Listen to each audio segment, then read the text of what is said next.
Hello, you are listening to Legacy After Dark. And this particular topic, if you happen to be listening on the replay or you're listening on a podcast somewhere or somewhere else, this has been uploaded because let's face it, it's going to get repurposed because that's how this goes. There is a really big trigger warning. So, real talk, this is a conversation about how we dispose of our loved ones' remains and how we handle what we do, basically. Whether it's the person's choice, whether it happens after the fact because they didn't make a choice when they were alive. So specifically, like what boxes look like. This is going to be a fun conversation. It'll be interesting. So that's the trigger warning. So if you don't want to listen to this topic, feel free to not listen to this podcast. Don't watch the video. You are not required to hang around. So with that warning, I'm going to run along and we're going to get started. Okay. Hi. Okay. So this is a totally crazy topic. And I get that. And it's coming up right now because my mom was just here and we were having a conversation about the box that my dad was cremated. So my dad was cremated, and then we got a box back, and we didn't get an urn or anything special because the plan was to take his ashes and actually take them to Ireland, to Northern Ireland, and bury him in Belfast with his dad, which we did. So it was a nondescript plastic black box.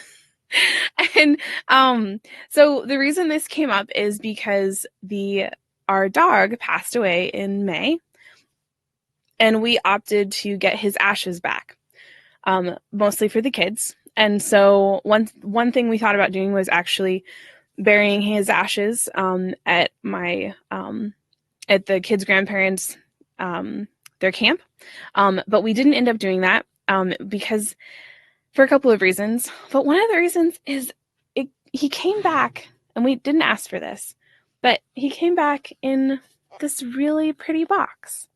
So the box is just, it's wood, it's carved, and there's a really neat note on the bottom. And it's just a really neat box. So Titus came back in a box, and he sits at the end of our hallway. And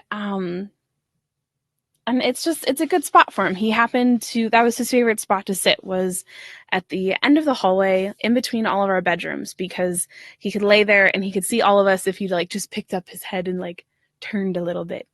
And yeah, so my mom and I were talking about, she remarked on how pretty the box was.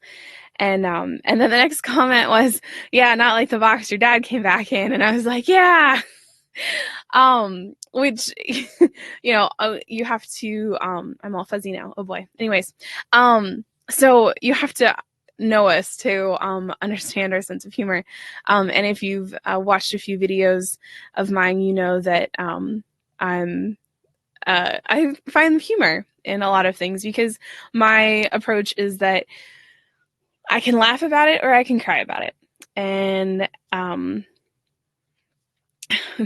point one is that what I used to say, and I think I still have said to some degree, is that laughing, you burn more calories if you laugh. Crying doesn't burn nearly as many calories as giggling and laughing.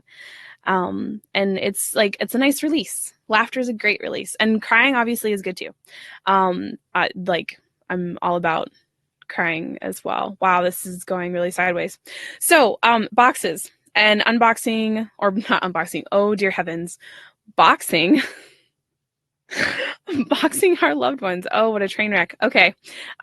So hi, you're just in time for the train wreck. Gail just totally went off the rails. We're talking about boxing our loved ones, and the boxes our people come in after they've passed away. And there's really cool burial options that are coming out now. You can be buried as a tree, So you can be like tree food, which is really cool. And there's at least a couple of other ones that are like totally fun. Um, so this all comes into, I swear this is all going to make sense. So this all comes into thinking about it, thinking about what you want after you die.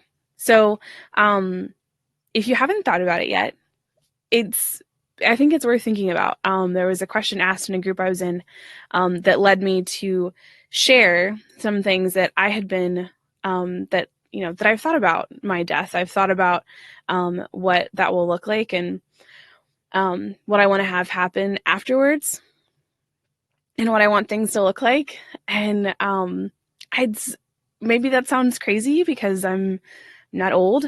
I'm not, hopefully, not anywhere near that happening yet. But thinking about it and knowing that a kind of an idea of what you want and what you want it to look like for yourself and what you want it to look like for your loved ones and the people you leave behind is a really amazing gift to yourself and an amazing gift to the people who have to care for you after you're gone, or in the moment in hospice and in the moments of your death. And knowing ahead of time what they can do for you to help you is incredible. So that is the conversation on boxing. There are definitely some really amazing resources on end of life thoughts and end of life care. End Well is one such of those resources, and there are some really amazing people who are working to help normalize the conversations around death. There's things called death cafes. There are death doulas. And I'm just really excited to be a part of a global conversation of how we die and how that, how we talk about death is impacts how we live and how we talk about life.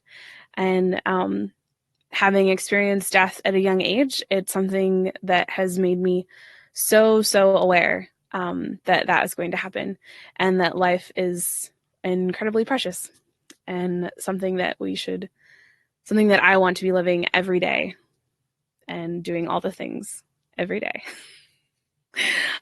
So before I wax too poetic, I will bid you adieu. But boxing, anything goes anymore. So take a look, see what's out there. There's some really neat stuff. And so I hope you have beautiful, wonderful thoughts about your own death and what it'll look like afterwards, and maybe what kind of box you want to be in. So until I see you again on the next episode, I hope you have a beautiful, wonderful day and happy writing.